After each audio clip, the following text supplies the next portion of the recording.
irmãos e irmãs, vamos então para a nossa aula, eu acho que é a nossa quinta aula aqui do nosso curso de teologia. Nós estamos ainda na parte que nós chamamos tecnicamente de bibliologia, né? Porque é o estudo a respeito da Bíblia, já que teologia só pode ser feita a partir da Bíblia, das Escrituras. Nós não fazemos teologia observando a natureza, porque não chegaríamos a muitas conclusões a respeito de Deus se a gente fosse analisar a natureza. Claro, a natureza ela nos diz que Deus existe, que Ele é bom, que Ele é o Criador, que Ele é misericordioso, que Ele é gracioso, mas para que nós compreendamos aspectos muito específicos a respeito da pessoa de Deus, nós precisamos da autorrevelação dele, a qual se deu nas Escrituras. Mas então surge a pergunta: como é que eu posso ter certeza, como é que eu posso confiar que as Escrituras de fato são a palavra de Deus? Como é que eu posso confiar nesse livro, né? Normalmente quando você vai falar com pessoas que não creem, não assumem a fé cristã como sua crença, e fala sobre Deus e Jesus Cristo e sobre a Bíblia, eles dizem, mas é um livro, né? Esse livro, a frase que se falava antigamente era: o papel aceita tudo, né? Ou seja, a pessoa escreveu lá o que ela quis. Agora, nós entendemos que a Escritura não é um mero livro escrito que qualquer pessoa quis, né? Nós entendemos que é um livro autoritativo, um livro com autoridade, porque é um livro, na verdade, não apenas um, mas 66 livros, né? Que foram todos eles inspirados por Deus. Portanto, a autoridade desses livros, em termos de fé e prática, de nos dizer qual é a fé verdadeira e qual é a prática de fé verdadeira, vem do próprio Deus que os inspirou, certo? Mas então outras perguntas surgem. Nós já respondemos algumas, né? Como que se deu o processo de inspiração? Nós dissemos nas aulas passadas, foi um processo orgânico. Deus não jogou um livro pronto lá dos céus, né, que caiu aqui e as pessoas pegaram. Ele não chamou pessoas para se assentarem e ditou esses livros para elas, como se elas fossem meras copiadoras, né? Não, Deus utilizou esses seres vivos, esses homens, profetas, apóstolos, né, discípulos, que registraram o texto usando as suas faculdades mentais, as suas capacidades literárias, os seus dons, seus talentos, né, para poder escrever. Deus usou isso. Por isso, cada livro do Novo Testamento, do Antigo Testamento, tem suas peculiaridades, tem as impressões digitais, digamos assim, dos próprios autores. Mas não deixa de ser, apesar dessas impressões digitais dos próprios autores, não deixa de ser a palavra de Deus, inspirada, né, infalível, inerrante. Mas então, surgem mais perguntas. Quais são? Por exemplo, e por que nós só temos esses livros? Por que apenas 66 livros? Já que há muitos livros antigos que foram escritos no mesmo período, no mesmo tempo, ou próximo desse tempo. Por que é que nós só temos esses livros? Aqui surge, inclusive, uma pergunta adicional, né? Por que é que existe uma diferença entre a Bíblia protestante e a Bíblia católica? De fato existe, certo? A Bíblia protestante tem menos livros do que a Bíblia católica, que tem alguns livros a mais. Aqueles que são chamados de os livros apócrifos. A palavra apócrifo pode significar aquilo que foi escrito depois, ou que foi escrito de maneira oculta, dependendo da interpretação do termo. Mas são aqueles livros que foram escritos depois do exílio, da volta do exílio babilônico, depois do período que geralmente se crê que cessou a profecia, depois do último dos profetas. Os últimos são Zacarias, Ageu, Zacarias e Malaquias, né? Na ordem do Antigo Testamento, Malaquias sendo, então, o último dos profetas inspirados. Depois desse período, que são aí naquele período de cerca de 400 anos, quase 500 na verdade, até o aparecimento de João Batista, vários livros foram escritos. A gente chama isso de período intertestamentário. Entre os testamentos, né? Intertestamentário, entre o Antigo e o Novo Testamento. Nesse período, vários livros foram escritos. Alguns deles foram aceitos pela Igreja Católica como inspirados. Né? Eu vou daqui a pouco falar quais são esses livros, mas alguns são de conhecimento popular. Os livros de 1º e 2º Macabeus, Tobias, né?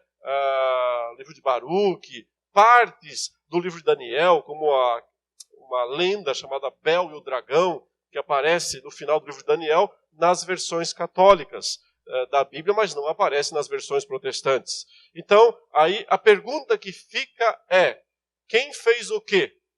Foram os protestantes que tiraram esses livros da Bíblia? Ou foram os católicos que colocaram esses livros na Bíblia? Essa é uma pergunta não tão simples de responder, mas nós temos que, de alguma forma, falar sobre essas coisas. Nós comecemos, antes de tudo, estabelecendo quais foram os critérios fundamentais, né, pelo qual se determinou que só esses livros, no caso, estamos seguindo aqui a opinião, né, a tradição protestante, que só os 66 livros, os 39 do Antigo Testamento e os 27 do Novo Testamento, é que são inspirados. Então, o critério principal é duplo, digamos assim. Primeiro, nós reconhecemos que os judeus, nos dias de Cristo, eles já tinham uma Bíblia pronta. Que Bíblia pronta era esta que já estava lá na mão, circulava na mão dos, por exemplo, apóstolos e do próprio Cristo? Jesus, ele, quando foi fazer seu primeiro discurso público lá na sinagoga de Cafarnaum, ele leu um texto bíblico, não leu? Ele leu Isaías, quando a narrativa, a profecia fala assim, o Espírito do Senhor está sobre mim, pelo que me ungiu a pregar boa nova aos quebrantados, né? Ele leu esse texto, ou seja, Jesus tinha uma Bíblia nas suas mãos. Que Bíblia era essa? Certo? Então, esta era a Bíblia hebraica. A Bíblia hebraica, ela era composta de 39 livros. Exatamente esses livros que você tem aí na sua mão. Né? Esse é o argumento principal para definir por que é que nós temos no Antigo Testamento esses 39 livros, e não mais e não menos. Não fomos nós, os cristãos, que definimos o cânon do Antigo Testamento. Quem definiu o cânon do Antigo Testamento? Foram os judeus. E, nesse sentido, essa definição desses livros foi aprovada, tanto por Jesus quanto pelos apóstolos, que usaram esta Bíblia e citaram esta Bíblia. Né? Uma das coisas que sempre é notada é que Jesus fez inúmeras citações nos seus discursos dos textos do Antigo Testamento, mas jamais citou nenhum livro apócrifo em suas preleções.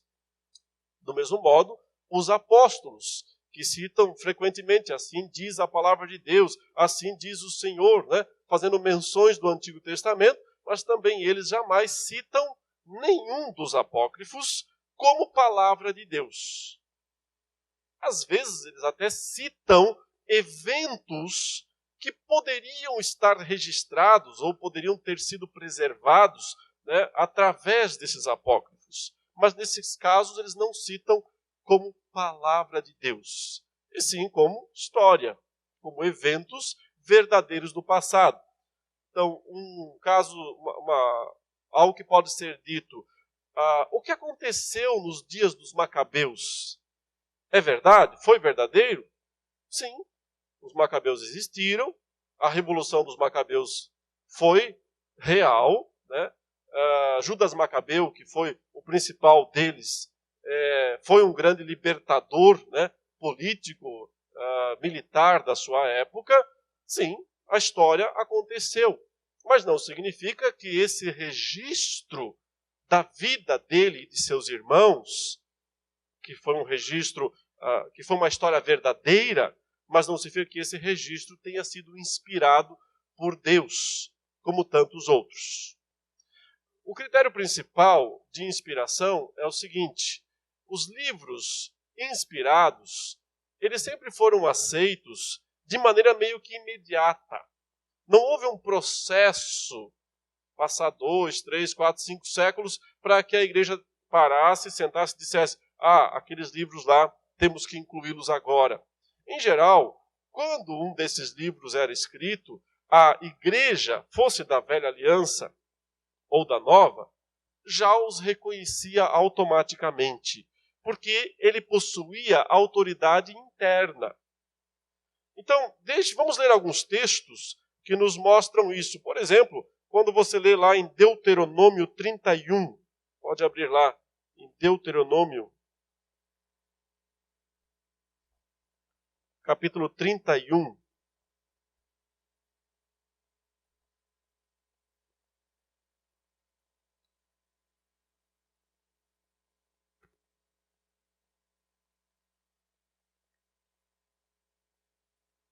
Diz assim, no verso 24. Tendo Moisés acabado de escrever integralmente as palavras desta lei num livro, deu ordem aos levitas que levavam a arca da aliança do Senhor, dizendo: tomai este livro da lei e ponde-o ao lado da arca da aliança do Senhor vosso Deus, para que ali esteja por testemunha contra ti.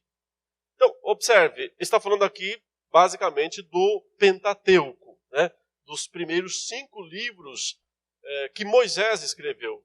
Gênesis, Êxodo, Números, Levítico e Deuteronômio. Esses 5 primeiros livros, que são conhecidos como a Torá, a lei, não tem apenas os 10 mandamentos, mas toda a revelação desses 5 livros. O texto aqui mesmo diz que quando Moisés terminou de escrever isso, imediatamente esse livro, esses 5 livros, né, ou essa parte da Bíblia, já foi reconhecida como palavra de Deus. E colocada, né, esse livro foi colocado dentro do tabernáculo, junto com a Arca da Aliança. A Arca da Aliança era o elemento mais sagrado de todo o judaísmo. Simbolizava a aliança de Deus com o seu povo. E sempre esteve ali, portanto, junto com a Arca da Aliança, também a lei registrada, escrita por Moisés. É um modo de mostrar a recepção imediata como palavra de Deus. Os judeus não levaram 200, 300, 1000 anos para pensar: tá certo, o que Moisés escreveu lá no passado é inspirado por Deus. O reconhecimento sempre foi imediato, porque se entendia que aquele texto estava sendo escrito por alguém, um profeta, que havia sido comissionado, inspirado por Deus para fazer aquele registro. Esse princípio se aplica aos textos do Antigo Testamento e também se aplica aos textos do Novo Testamento. Observe, ainda no Antigo Testamento, como você vê 2 profetas contemporâneos e um reconhecendo o escrito do outro. Imediatamente. Está lá, por exemplo, em Daniel capítulo 9, versículo 2. Daniel capítulo 9.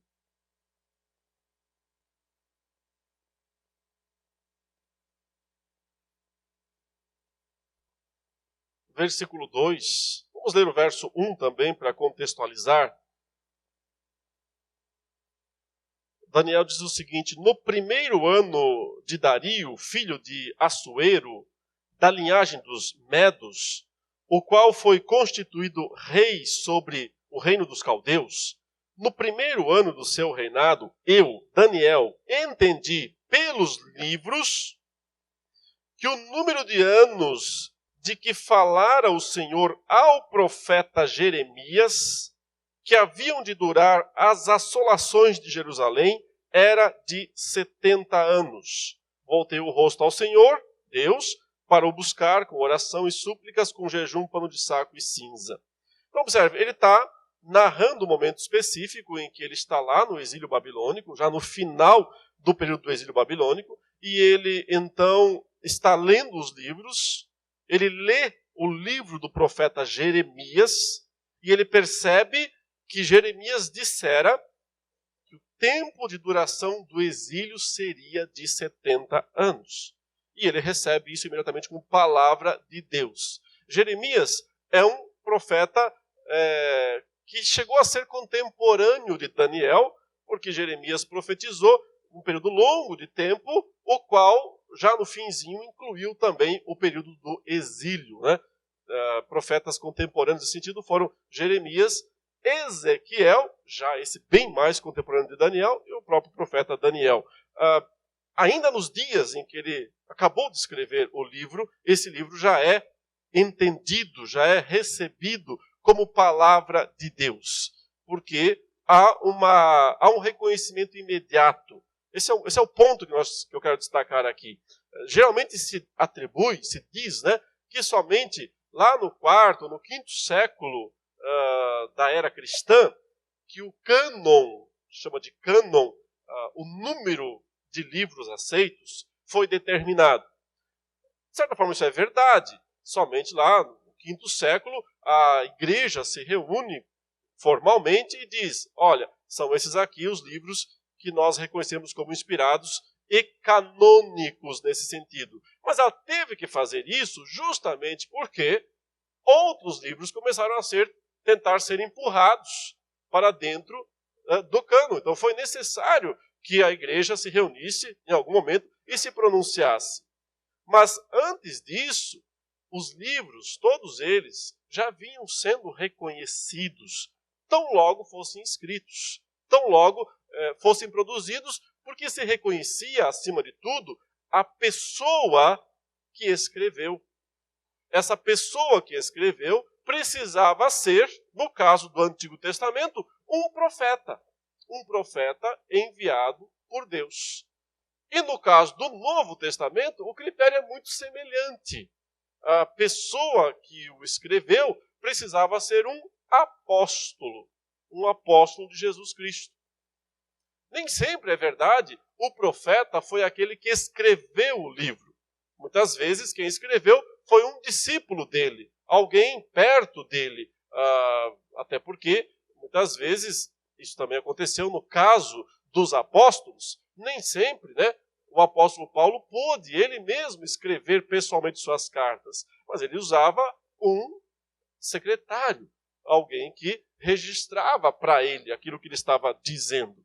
Mas, de alguma forma, o texto, o livro, tinha que vir ou diretamente de um apóstolo ou de um profeta, ou precisava ter sido escrito sob a supervisão de alguém assim. Isso já nos explica, por exemplo, por que é que alguns livros do Novo Testamento, a maioria é escrito por apóstolos, mas alguns não. Alguns não foram escritos diretamente por apóstolos. Por exemplo, Mateus, apóstolo. João, apóstolo. Marcos e Lucas não são apóstolos. Certo? Não são apóstolos. Então, por que é que nós aceitamos Marcos e Lucas? Por que a igreja aceitou Marcos e Lucas como evangelhos inspirados, se nenhum dos dois é apóstolo? Porque nós sabemos que Marcos registrou as memórias de Pedro. Isso a história nos mostra, há evidências históricas concretas disso, de que Marcos, na verdade, estava, e ele deve ter sido, inclusive, o primeiro evangelho a ser escrito. Na ordem aparece Mateus, depois Marcos, mas pelos critérios de datação, né, quando nós vamos observar a data em que eles foram escritos, nós percebemos que Marcos tem grande probabilidade de ter sido escrito primeiro de todos os outros. E ele foi o registro das memórias do apóstolo Pedro, escrito sob a supervisão do apóstolo Pedro. Lucas, esse foi um discípulo tardio, né? Já um discípulo grego, ele nem é um hebreu, é um judeu, mas ele foi um discípulo de Paulo. E ele, na verdade, escreve sob a supervisão de Paulo. O único livro que fica alguma dúvida nesse sentido é o livro de Hebreus. Porque Hebreus, nós não sabemos quem é o autor. É um livro anônimo, é um livro sem uma autoria clara. A igreja, no começo, acreditava que havia sido Paulo quem escreveu o livro de Hebreus, ou a carta aos Hebreus. Por isso se atribuiu, por muitos séculos, a Paulo 14 e não 13 livros. Porque também, entre os livros dele, se costumava entender que Hebreus também tinha sido escrito por ele. Modernamente, isso tem sido questionado porque se percebe que o estilo literário de Hebreus é bastante diferente das demais cartas de Paulo. Então, isso fez com que a maior parte dos estudiosos da era moderna tenha entendido que não foi o apóstolo Paulo que escreveu, mas de alguma maneira deve ter sido escrito sob a influência direta dele, porque os temas teológicos que ele trabalha nas outras cartas estão presentes. Então, talvez tenha sido escrito por alguém como Barnabé, que foi um dos companheiros de Paulo, esse sim também chamado apóstolo no Novo Testamento. Ele é chamado apóstolo justamente com Paulo. Essa é uma outra discussão, não vamos entrar nela agora, em algum momento podemos falar sobre isso, mas se ele foi também um dos apóstolos, já teria explicado, então, aí a sua autoridade apostólica para escrever a carta aos Hebreus. Mas a carta aos Hebreus jamais foi questionada pela igreja, nunca. Ninguém jamais questionou a inspiração deste livro, que desde o início foi reconhecido como um livro inspirado, porque veio no entendimento da igreja já primitiva desse círculo apostólico. Veja uma outra evidência desse mútuo reconhecimento, quando nós vemos, por exemplo, lá na primeira carta de Pedro, o apóstolo Pedro falando sobre os escritos do apóstolo Paulo. Isso está lá em 1 de Pedro, capítulo 3. 1 Pedro 3, verso 15.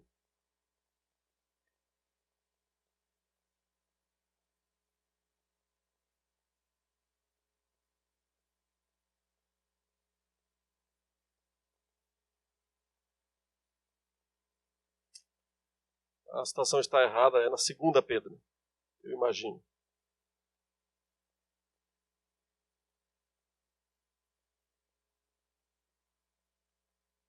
E tende por salvação, 2 Pedro 3, verso 15. E tende por salvação a longanimidade de nosso Senhor, como igualmente o nosso amado irmão Paulo vos escreveu, segundo a sabedoria que lhe foi dada, ao falar acerca destes assuntos, como de fato costuma fazer em todas as suas epístolas, nas quais há certas coisas difíceis de entender, que os ignorantes e instáveis deturpam, como também deturpam as demais escrituras, para a própria destruição deles. Então veja, tem muitas coisas interessantes nessa citação aqui do apóstolo Pedro. Primeiro, porque ele está falando de um colega, o apóstolo Paulo. E está reconhecendo coisas importantes aqui a respeito do apóstolo Paulo. Uma delas é que Paulo escreveu várias epístolas. Note, ele diz aí, como ele costuma falar em todas as suas epístolas.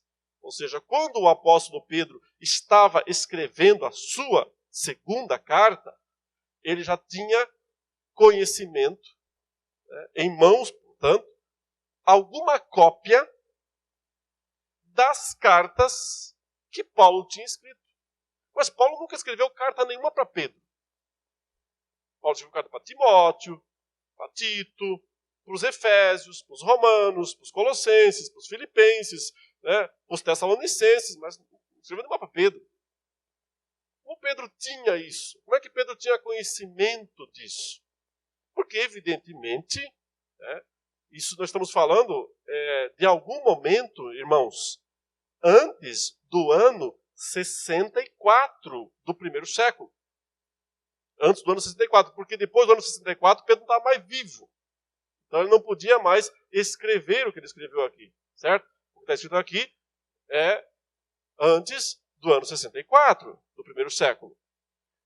Antes disso, o apóstolo Pedro já tinha em mãos as cartas de Paulo e sabia da existência de todas elas, em todas as suas cartas. O que mostra que as cartas de Paulo, antes, já em meados, do primeiro século da era cristã, já circulavam entre todas as igrejas. Não estavam restritas às igrejas para as quais elas tinham sido destinadas. A carta aos Efésios não ficou só em Éfeso. A carta aos Romanos não ficou só em Roma. Foi reconhecido desde o início como palavra de Deus. É verdade que Pedro diz aqui que algumas coisas nas cartas de Paulo são difíceis de entender. Pedro está certíssimo.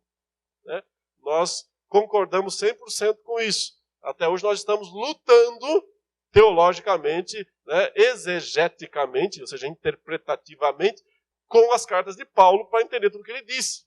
Tem coisas difíceis de entender. Até porque, senão não seria a palavra de Deus. Se fosse uma coisa tudo muito fácil, as coisas de Deus não são tão simples. E porque algumas coisas são difíceis de entender, os incrédulos deturpam essas coisas, Pedro diz. Sim, as pessoas continuam usando mal também as cartas de Paulo até hoje. Mas aí vem a parte mais interessante aqui. Ele diz, e eles deturpam as cartas de Paulo, todas elas, como também deturpam as demais escrituras. Então, do que é que Pedro está chamando as cartas de Paulo? De escrituras. Porque ele as está comparando com o restante da Bíblia. Eles deturpam as epístolas de Paulo como deturpam o restante da Bíblia, o restante das escrituras. O ponto aqui é reforçar que não se demorou séculos, como se diz normalmente, para que esses livros, que você tem aí, os 39 do Antigo Testamento, os 27 do Novo Testamento, fossem reconhecidos como palavra de Deus, como inspirados. Mas isso acontecia tão logo esses livros fossem promulgados. Não porque só havia esses. Já havia muitos outros livros escritos também nesse período, ou nesses períodos em que o cânon foi formado. Mas eles não eram aceitos já de cara. Por exemplo, deixa eu dar um exemplo bem curioso, alguns exemplos bem curiosos. Abra lá em Números, capítulo 21, verso 14.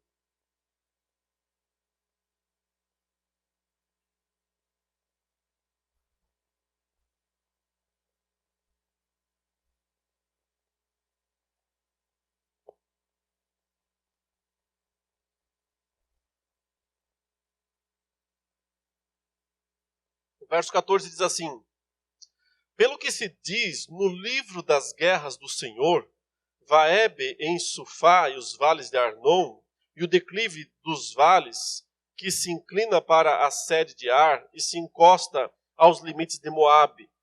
Ele está fazendo uma citação, de um livro chamado Livro das Guerras do Senhor. Mas a pergunta é, que livro é esse? O Livro das Guerras do Senhor. Um livro que já era de conhecimento, já tinha sido escrito lá nos dias em que Moisés estava escrevendo o livro de Números.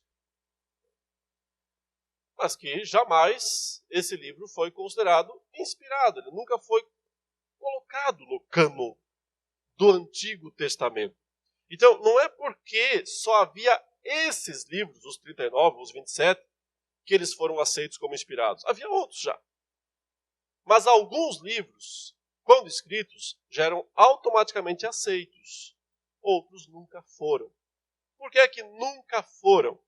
Então nós podemos dizer, primeiramente, porque precisava estar relacionado à autoridade da pessoa que escreveu. No caso, ou autoridade profética, no Antigo Testamento, ou, no caso, autoridade apostólica, no caso do Novo Testamento.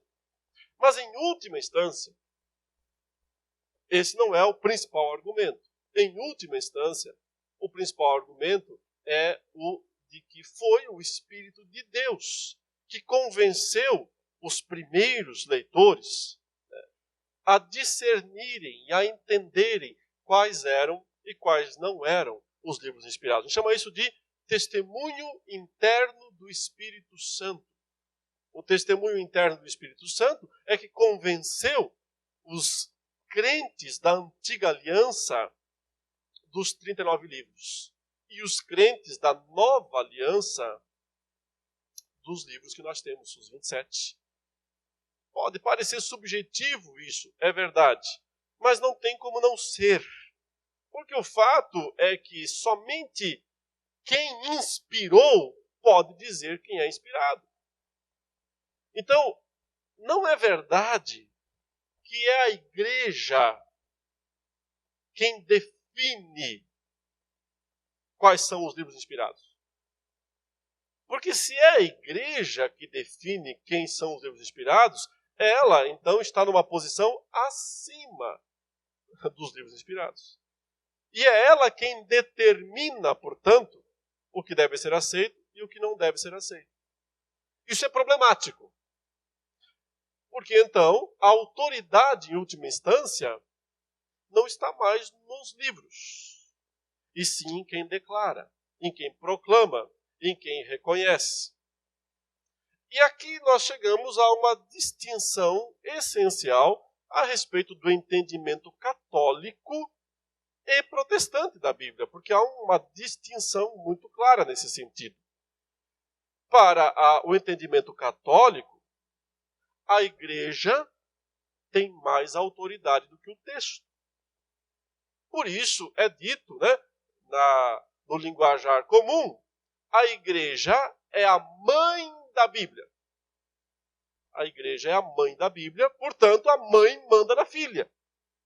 A mãe tem autoridade sobre a filha. Esse entendimento de que a igreja é a mãe da Bíblia, a igreja manda na filha, a igreja tem prioridade sobre o texto, é que tem levado a Igreja Católica, ao longo dos seus séculos de tradições, a simplesmente desrespeitar o texto em razão de suas interpretações particulares, ou das decisões dos concílios, ou da palavra dos papas, que para o catolicismo é tão inspirado quanto a Bíblia. Ou seja, na tradição romana, na tradição católico-romana, você não tem apenas a Bíblia como uma fonte de autoridade, a igreja também é. E até mais do que a Bíblia, em última instância. Então, quando a igreja, representada por seu cabeça na terra, isso na tradição católica, ok?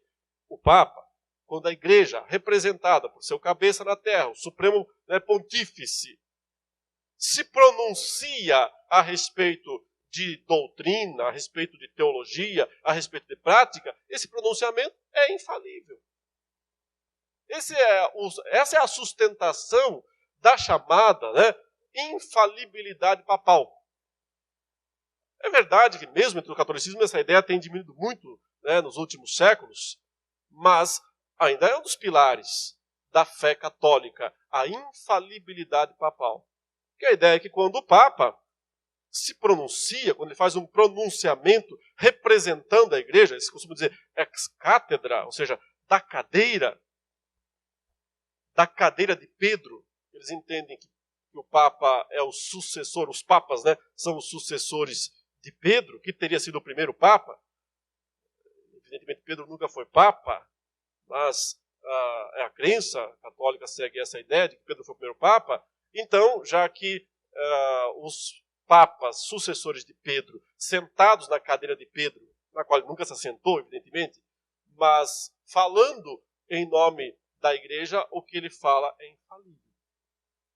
Do mesmo modo, quando os concílios romanos se reúnem, por exemplo, o Concílio Vaticano, que teve ainda no século XX, talvez o mais famoso dele, que eu vou mencionar agora daqui a pouco, o Concílio de Trento, que se deu em 1546, e foi um concílio convocado para tentar conter o avanço do protestantismo. Quando esses concílios se reúnem, eles são formados pelos bispos, né, convocados do mundo inteiro para ir lá, ou seja, quando tem que escolher um novo papa, eles convocam os cardeais para ir lá e fazer a eleição. Mas também eles convocam os representantes, um pouco mais numerosos, para fazer esses concílios para determinar a doutrina ou as práticas da igreja num período determinado. Também é dito que o que eles decidem é tão palavra de Deus quanto o que a Bíblia diz. Então, se você tem 3 fontes de autoridade, Bíblia, Papa e a tradição no caso dos concílios, o que vai acontecer frequentemente é o quê? 3 cabeças se batem. Né? 3 cabeças se contradizem. E aí, quando há contradição entre os 3, você sabe quem vai sair perdendo. A Bíblia. É ela que sempre vai sair perdendo. Então, porque o catolicismo tem essa ideia de que a igreja é que é a mãe da Bíblia. Os protestantes disseram, não, a Bíblia é a mãe da igreja. É o contrário.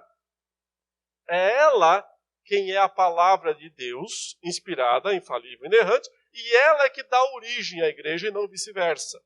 Porque, é verdade, sim, que foram homens que escreveram a Escritura, mas inspirados por Deus.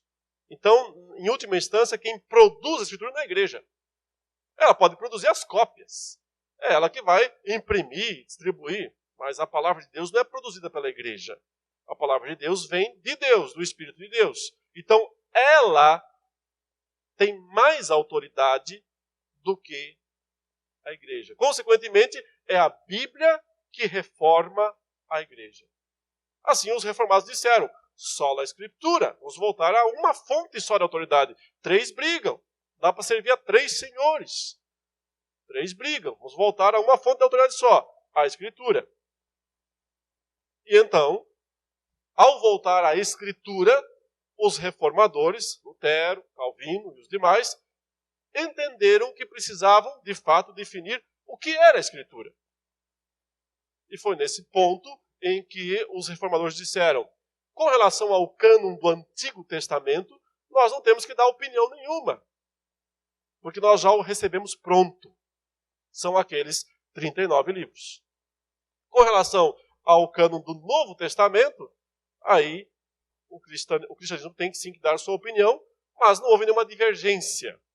Ou seja, o cânon protestante do Novo Testamento e o cânon católico é o mesmo. Não há nenhuma diferença. Ela só está realmente naqueles livros do Antigo Testamento. E é sobre eles que eu quero falar um pouco agora, nessa parte da aula, né? Há 2 tipos de livros que foram escritos, ou que são chamados assim, são designados como 2 tipos. Durante esse longo período de mais de 400 anos, desde que o último livro aceito por todos como inspirado, o livro de Malaquias, foi escrito, e então o primeiro, também aceito por todos como inspirado, foi escrito o livro de Marcos, ou Mateus, no Novo Testamento. Nesse longo período, muitos livros foram escritos. Alguns são chamados de apócrifos, e outros são chamados de pseudepígrafos. Qual a diferença entre eles? A diferença é que os pseudepígrafos, pseudo, né? Falso, epígrafos, escritos, são escritos falsos. Todo mundo sabe que eles são falsos. Por que falsos? Porque eles, inclusive, nos mostram que o critério de aceitação dos livros naquele tempo era o autor mesmo. Era a autoridade do autor. Ou seja, quando Isaías escreveu o livro, todo mundo sabia, foi Isaías que escreveu, aceito. Quando Moisés escreveu, como o próprio texto diz, todo mundo sabia, foi Moisés que escreveu, pode botar junto com a Arca da Aliança. Por causa da pessoa, o profeta que Deus tinha chamado para escrever. Com esse entendimento, pessoas que viveram 100, 200, 400, 500, 1000 anos depois, escreveram livros, mas atribuíram esses livros a personagens importantes do passado. Então, por exemplo, se você vai encontrar outros livros supostamente escritos por Moisés, mas que foram escritos quase 1000 anos depois da morte de Moisés. Então, pseudepígrafos, escritos falsos. Pessoas ou grupos que escreviam um determinado texto e colocavam lá autor Moisés, autor Isaías, autor Jeremias. Geralmente, tentando pegar uma deixa, né, do próprio texto bíblico para justificar isso. Por exemplo, tem uma hora que Jeremias chama Baruque e manda Baruque escrever as palavras que ele está ditando. E depois manda rasgar aquele livro. E depois escreve de novo. Não se tem esse livro. Alguém, né, espertinho, séculos adiante, escreve e diz o livro de Baruque. Escreve um livro lá, um monte de dizeres. Às vezes nem são coisas tão ruins.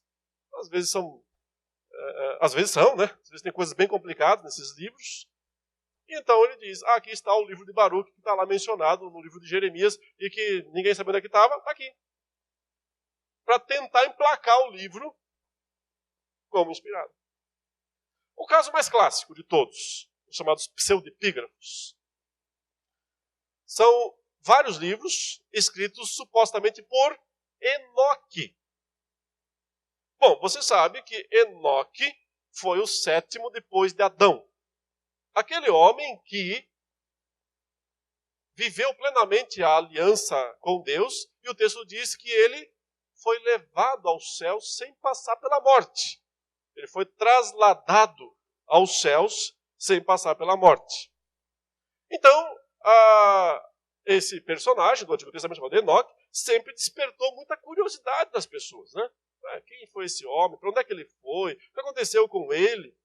Então, vários livros foram escritos para explicar para onde ele foi.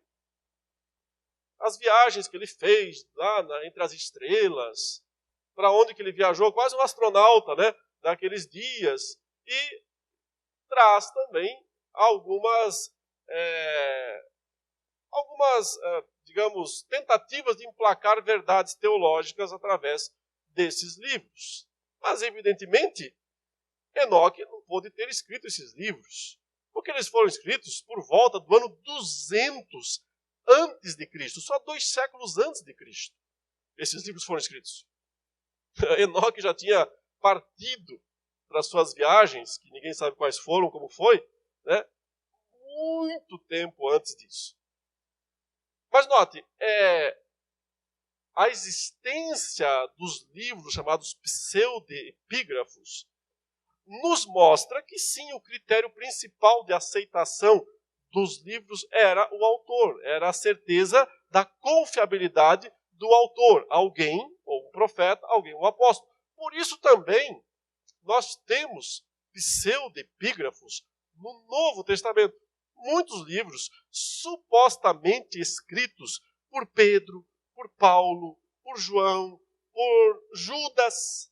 Você deve ter ouvido recentemente a história, acho que uns 10 anos atrás, fez alguma poeira, né, em alguns canais da mídia, né, brasileira, mundial, mas a descoberta do suposto evangelho de Judas. O traidor, aquele Judas que traiu Jesus. Um evangelho supostamente escrito por Judas. E que, de certa forma, resgatava a pessoa de Judas como não sendo tão execrável assim, né, como ele tem sido, né, ainda mais para malhar o Judas, né, como se fazem algumas tradições ainda hoje, católicas principalmente. Mas porque ele não teria sido assim, esse personagem ruim, teria sido até alguém muito bom, que tinha feito coisas boas. Só que esse texto foi escrito, no mínimo, no 2º século. Ou seja, por volta do ano 200, quando Judas já estava há muito tempo enforcado. Né? Há muito tempo. Foi escrito por um grupo uma seita dissidente do cristianismo, que eram conhecidos como os cainitas. Por que os cainitas? Porque o que eles gostavam de fazer era resgatar personagens antigos contraditórios e tentar trazer uma imagem melhorada desses personagens. O primeiro deles foi Caim. Eles tentaram dizer que Caim não foi esse vilão aí, não, que o texto bíblico descreve. Por isso foram chamados de os cainitas, porque eles melhoravam assim, né, maquiavam a vida desses personagens controversos, entre eles Judas. Então, simplesmente não dá para acreditar que foi o verdadeiro Judas, né, que escreveu. A gente tem, por exemplo, também Evangelho escrito por Pedro, Evangelho escrito por Paulo, mas alguns chegam a ser do 4º século, mais de 300 anos depois de Pedro e Paulo terem sido mortos, né? Os dois, segundo a história, a tradição, mas tem grande chance de ser verídica, né? Essa tradição, foram martirizados no reinado de Nero, que reinou na década de 60, né? Do 1º século. Então, os dois foram mortos pelo mesmo imperador romano chamado Nero César. Ou seja, 400 anos depois, eles não podiam escrever nenhum texto para ser chamado, por exemplo, Apocalipse de Pedro. Existe um texto. Apocalipse de Paulo. Ou seja, os pseudepígrafos não só são falsos, não há dúvida disso, como também eles reforçam a ideia de que os livros inspirados todos eram reconhecidos imediatamente por causa justamente da confiabilidade do autor, ou um apóstolo, ou um profeta. Então, irmãos, os pseudepígrafos, eles têm um caráter religioso, são livros religiosos, que surgem nesse contexto da comunidade pós-exílica, mas que nunca foram considerados inspirados, apenas eles são livros interessantes, né? Eu, nas minhas pesquisas, como eu sou um pesquisador na área de apocalíptica, né, literatura apocalíptica, as minhas 2 teses de doutorado são no livro de Apocalipse, então eu preciso pesquisar muito esse período. Então isso tem sido alvo dos meus estudos já há bastante tempo, ler e estudar esses livros chamados pseudepígrafos. E eles têm um valor histórico muito importante. Um valor histórico. Mas eles não têm um valor teológico. Eles não têm um valor para definição das doutrinas. Porque, obviamente, se tratam de escritos falsos, que, contudo, por existirem e serem tão antigos, eles nos ajudam a entender, em parte, né, a mentalidade das pessoas naquela época.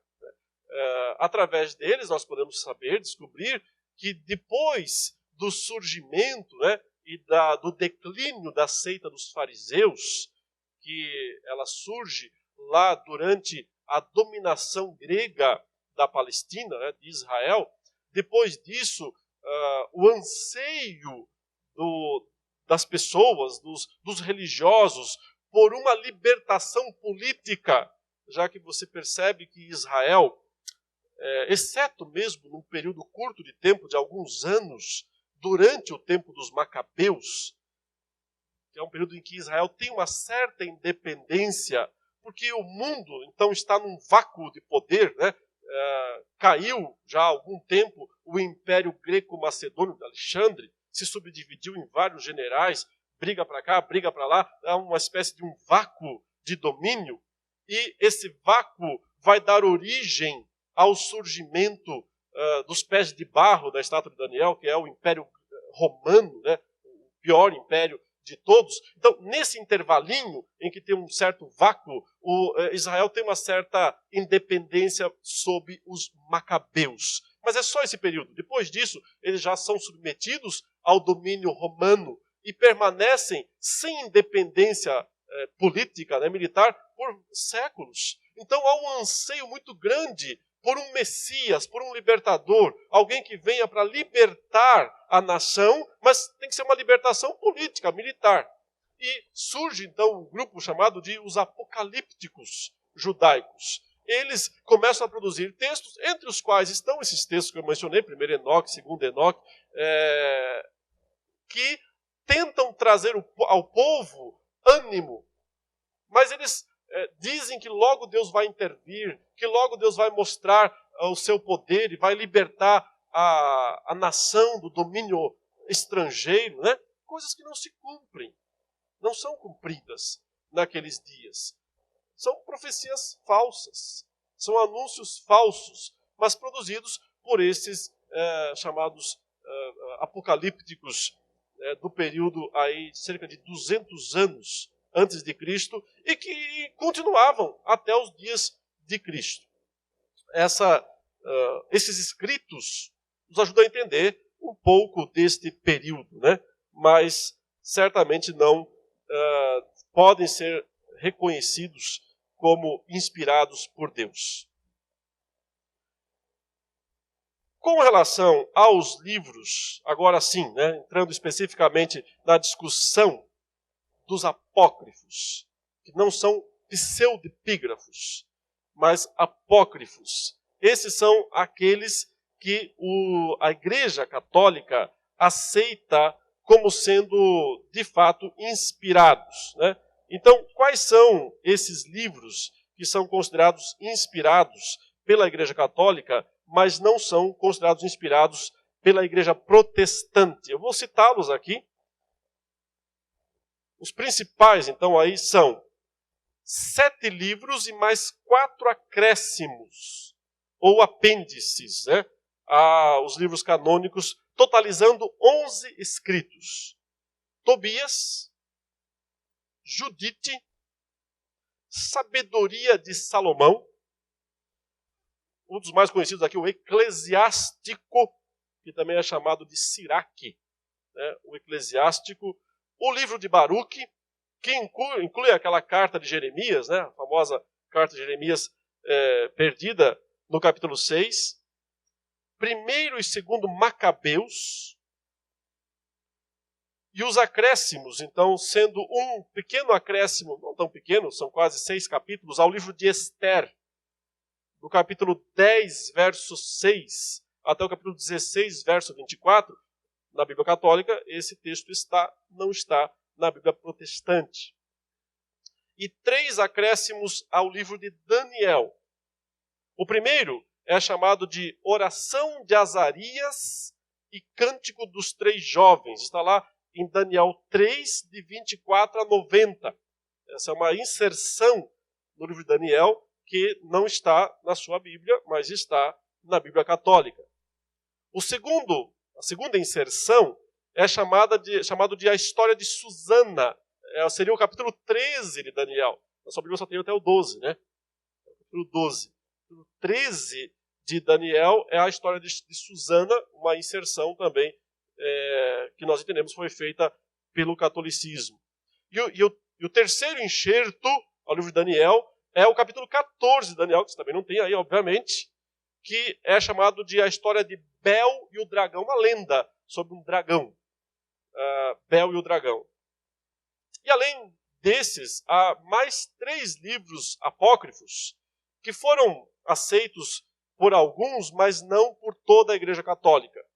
Por exemplo, lá, qual foi o momento definitivo em que o catolicismo se reuniu e disse: esses livros e essas partes aqui, todos são inspirados. Isso se deu em 1546, ou seja, no século XVI, que o catolicismo finalmente se pronunciou dizendo: esses livros aqui que os protestantes não aceitam, nós aceitamos, são inspirados. O que tem de importante essa data de 1546? Se você ler a história, você sabe que é o período da Contra-Reforma. A Contra-Reforma foi uma reação católica ao crescimento da Igreja Reformada na Europa. O começo da Igreja Reformada, 1517, né? Com Martinho Lutero, 31 de outubro, enfim, as 95 teses. Daí para frente foi uma enxurrada, uma avalanche.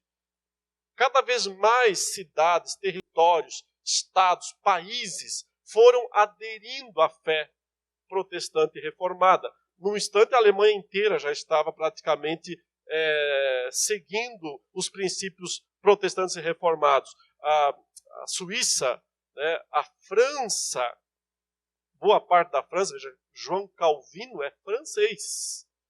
Na verdade, o nome dele é Jean Calvin, né?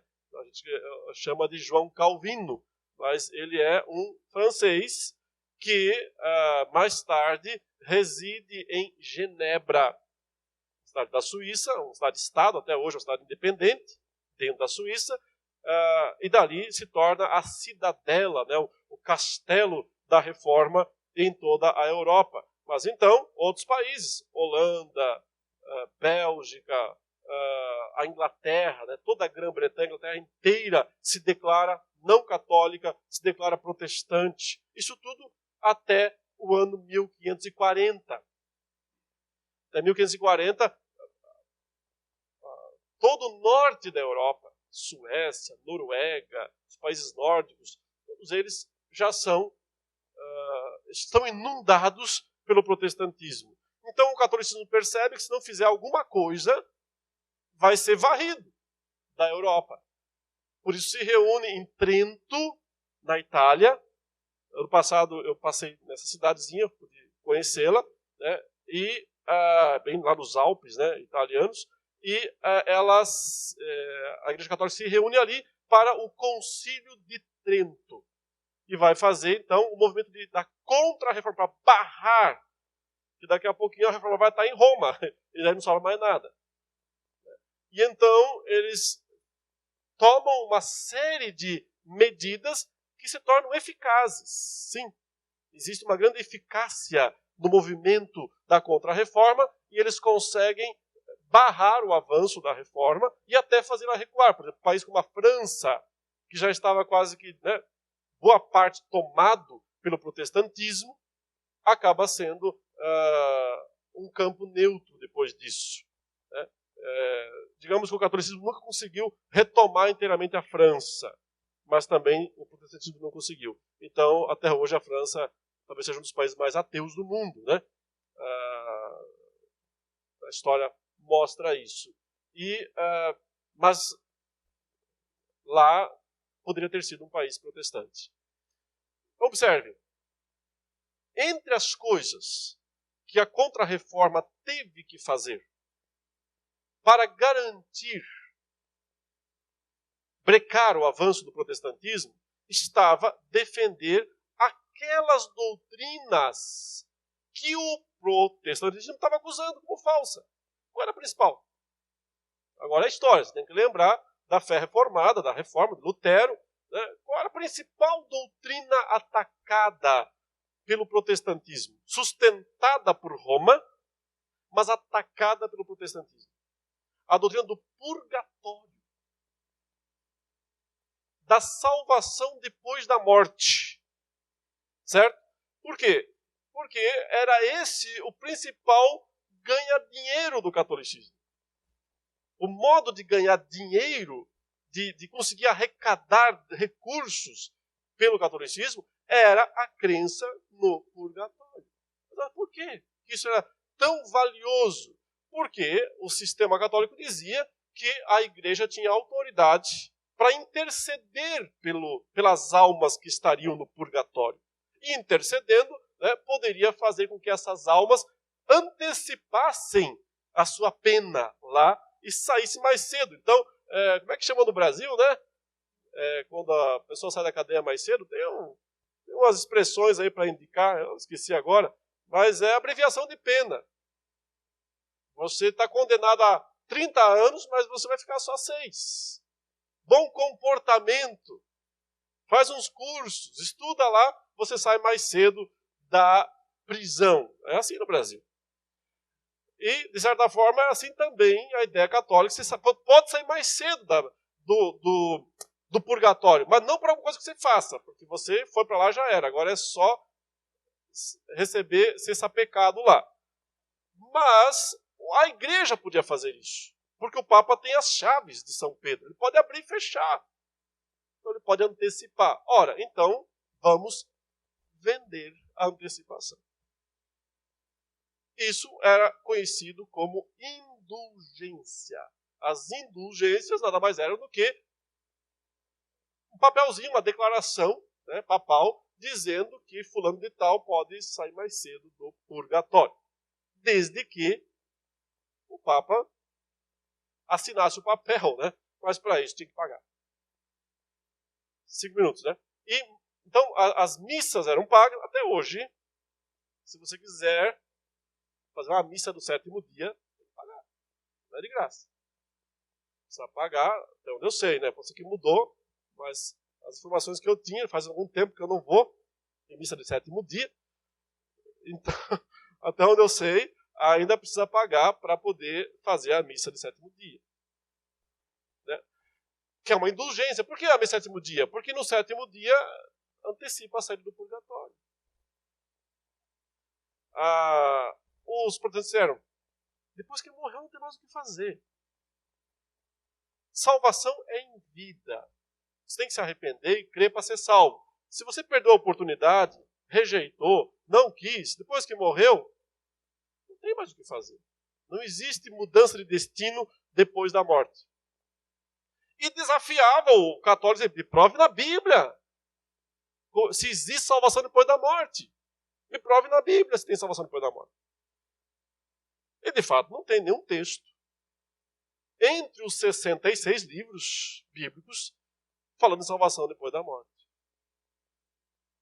Mas, num dos livros de Macabeus, existe um sacrifício que Judas Macabeu faz por causa de alguns mártires, alguns homens que morreram. Mas eles, de fato, foram covardes na situação histórica lá.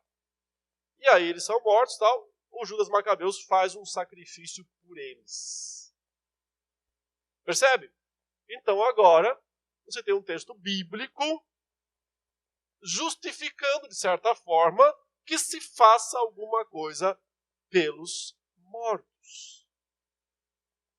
Essa é a razão pela qual os livros de Macabeus foram reconhecidos em 1546 pelo Concílio de Trento como canônicos, porque eles então eram uma prova para a teologia católica contra a acusação dos protestantes. Agora, o que os protestantes continuaram dizendo? Vocês criaram os livros aí de vocês. Né? Vocês encontraram livros para provar o ponto de vocês, mas esses livros nunca foram aceitos. Vocês agora os aceitaram para justificar o ponto de vocês. Por sua vez, o catolicismo usou alguns argumentos, e nós temos que ser honestos, né, com os argumentos contrários. Eles disseram, mas esses livros já estão, de certa forma, na Bíblia há muito tempo. É verdade. Antes de 1546, esses livros, ou alguns deles, não todos, já circulavam em algumas versões da Bíblia. Em 2, para ser bem exato. A primeira delas, na primeira tradução do Antigo Testamento que foi feita, que nós chamamos de Septuaginta, talvez você já ouviu falar esse nome, né? A Septuaginta, ela foi uma tradução feita no primeiro século, ainda antes de Cristo, ela começou a ser feita. E nessa tradução grega do Antigo Testamento, que foi feita principalmente por judeus de influência grega e não hebraica, é provável que os apócrifos estivessem. Apesar de que nós só temos cópias da Septuaginta do 4º século. E lá, nessas cópias do 4º século, esses apócrifos de fato aparecem. Mas nós não temos cópias do 1º século. Então não é possível dizer se nas primeiras traduções feitas no 1º século eles estavam. Mas é possível dizer que nas cópias do 4º século eles estavam. Ou seja, não é uma prova. Não é uma prova decisiva, mesmo que fosse, não é o texto hebraico. É uma tradução do texto grego do Antigo Testamento. Segunda tradução em que... Sim, acabou, mas eu preciso ainda complementar esse ponto. Segunda tradução em que os apócrifos aparecem. Na mais famosa das traduções latinas da Bíblia, chamada de a Vulgata. A Vulgata foi feita por um homem chamado Jerônimo. Isso lá já no V século. Ele, um hebraísta, um conhecedor profundo do hebraico e também do grego, resolveu fazer uma tradução da Bíblia do hebraico e do grego. Hebraico é o Antigo Testamento, o grego é o Novo Testamento, para o latim, porque o latim era a língua dominante nessa fase do V século, né? Por volta do ano 400 e qualquer coisa. Ao fazer essa tradução, Jerônimo incluiu os apócrifos nessa tradução. Mas, de maneira relutante. Ele mesmo disse, eu só vou incluir, isso aparece como se fosse uma nota de rodapé, eu só vou incluir esses livros aqui porque eles são de conhecimento da igreja como um todo. E eles falam sobre uma época importante, né, historicamente falando, mas eles nunca foram reconhecidos. Eles nunca foram aceitos como inspirados. Então, note, a própria Vulgata, que é a primeira tradução católica oficial, feita por Jerônimo, ela mesma está dizendo que aqueles livros não são inspirados. Embora ela estivesse trazendo esses livros para conhecimento da posteridade. Como ninguém lê nota de rodapé, né, em livro, as pessoas que iam receber esse texto mais tarde simplesmente liam esses livros como se fossem Bíblia. Então, nesse sentido, Jerônimo fez um mal e um bem ao mesmo tempo. O bem, quando ele disse, não são livros inspirados. O mal, quando ele os colocou na Bíblia. Assim, as pessoas passaram a ler como sendo inspirados por Deus. Mas é só mesmo em 1546, quando o catolicismo bate o martelo e diz, esses livros são inspirados. Então, qual argumento é mais forte? É isso que agora cabe às pessoas raciocinarem, né? E parece que o argumento mais forte continua sendo o argumento protestante. Porque ele diz o seguinte, quando Jesus tinha uma Bíblia nas mãos, não tinha os apócrifos. Essa Bíblia eram os 39 livros da hebraica, da Bíblia, do texto, que a gente chama texto massorético, que tem as anotações dos rabinos judeus, a Massora. Esse texto é o texto inspirado por Deus. Portanto, nós não temos que questionar esse texto, se Jesus não questionou, se os apóstolos não questionaram. Se a tradição posterior a isso, que envolve a Septuaginta, que envolve a Vulgata Latina, passou a incluir esses livros, o fez por conta e risco. E não por um entendimento anterior da igreja, e nem de Cristo, nem dos apóstolos. Consequentemente, quando a tradição atribui autoridade a esses livros, está, na verdade, indo contra a autoridade dos outros livros. E está dizendo que, em última instância, quem determina o cânon é a própria tradição, a própria igreja. Então, por que não continuar a colocar outros livros? Seria infinito, né? Poderíamos até hoje estar dizendo, sabe que esse livro aí está legal? Vamos considerá-lo canônico. Nós voltamos ao ponto original. É a inspiração que determina o cânon, não é a igreja. É a inspiração, o reconhecimento de que aquele livro, quando foi escrito e quando chegou às mãos daquela igreja na época, já foi aceito como sendo de Isaías, de Jeremias, de Daniel, de Paulo, de Pedro, de João, né, e de todos os demais. E esses outros livros que não são escritos, porque note, Macabeus, Tobias, Judite, não tem nenhum profeta nessa história. Aliás, é interessante que o próprio livro de Macabeus, numa certa altura da sua narrativa, ele diz o seguinte, que já não havia mais profeta autoritativo em Israel há séculos.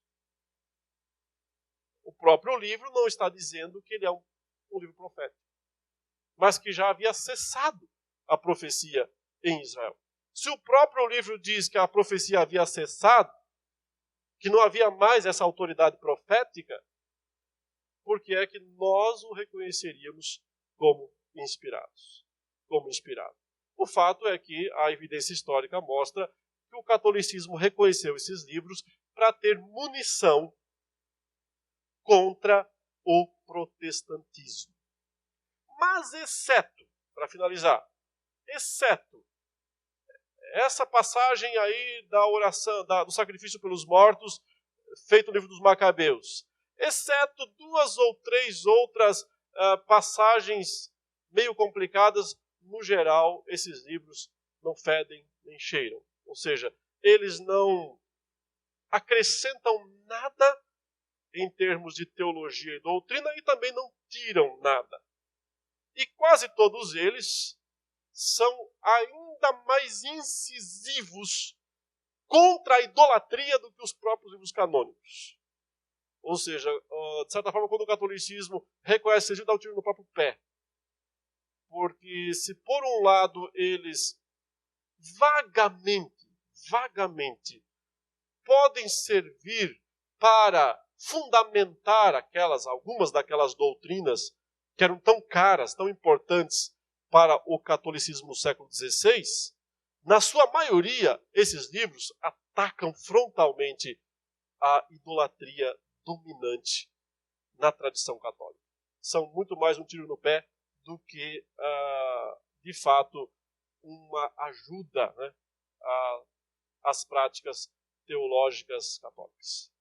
Esse assunto é complexo, precisaríamos de várias aulas, mas eu tentei resumir aqui de forma mais popular possível, evitando terminologias mais complicadas, para dar uma noção aos irmãos, né, da questão do cânon. Tem alguma pergunta? Alguma dúvida? Algo que não ficou claro nas minhas... Então nós temos uma pergunta aqui, depois lá e a gente encerra. Pode perguntar.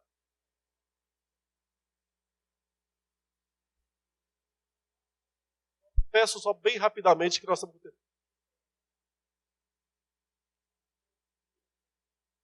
Em relação aos livros apócrifos da filosofia grega da época. Existe isso mesmo? Creio que não. Se teria havido influência da filosofia grega para a tradução da Septuaginta, né, que incluiu os apócrifos, não deixa de ser verdade que o judaísmo alexandrino, né, em Alexandria, que ela é feita, ela é um judaísmo com grande influência do platonismo. Né? Você tem Filo, um filósofo grego grandemente influenciado pelo platonismo. Mas não tem nesses livros você não vê uma defesa da filosofia grega explícita. Né? Então, indiretamente sim. Intencionalmente eu acho que não. Aqui, sim, pode perguntar. No caso das indulgências, né?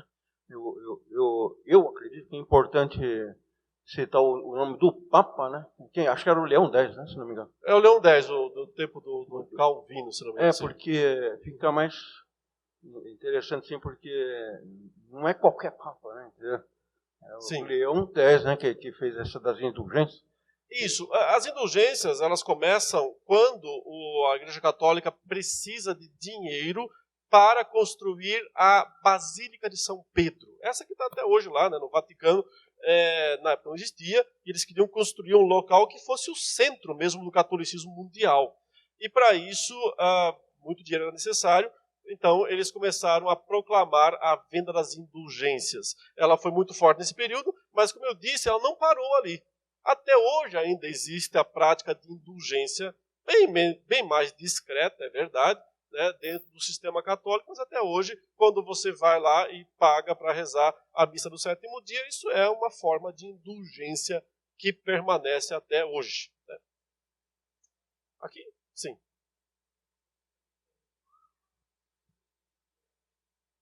Certo.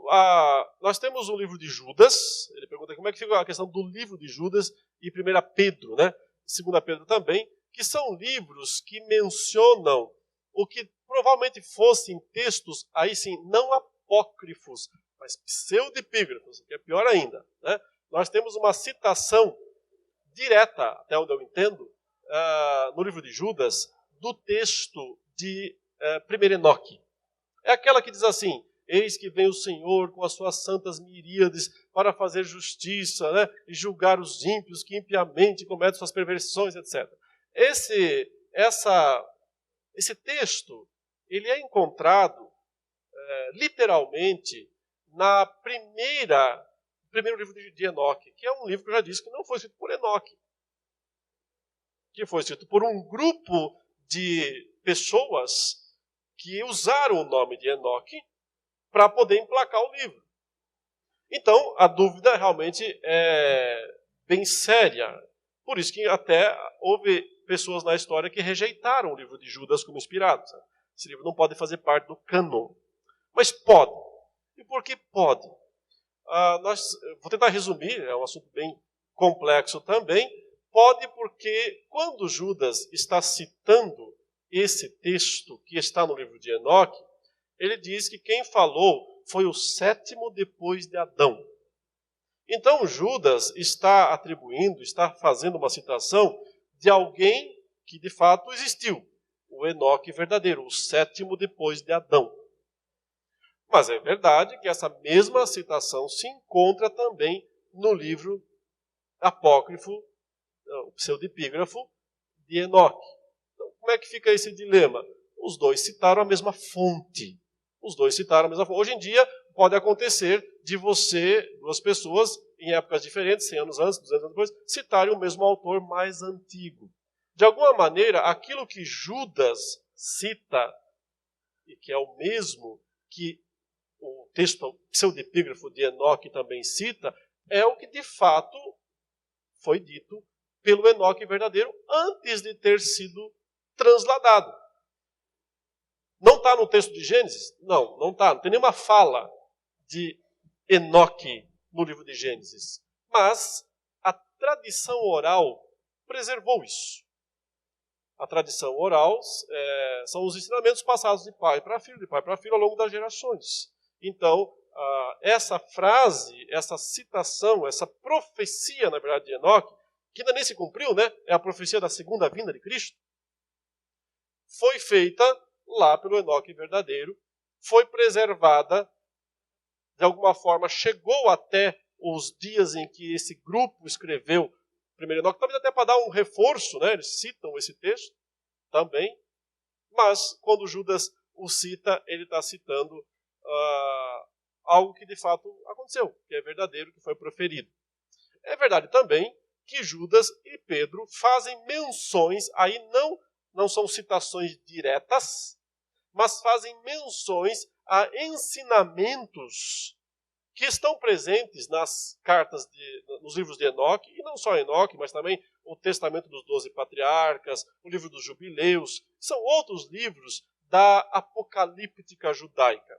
Aí como é que nós entendemos? Entendemos que ao citar essas histórias, ao mencionar essas histórias, eles estão dizendo que elas são verdadeiras. Mas não significa que eles estão dizendo que os livros aí são inspirados. Quando o apóstolo Paulo, lá em Atenas, diante dos atenienses, ele disse o seguinte: porque em Deus nós nos movemos e existimos, porque dele somos geração. Ele estava citando alguém aí. Ele estava citando o poeta Aratus, um poeta grego, um poeta pagão. Ele até disse, como os seus poetas têm dito. Pergunta, quando Paulo cita isso, ele está dizendo que tudo aquilo que o poeta Aratus escreveu é inspirado por Deus? Não.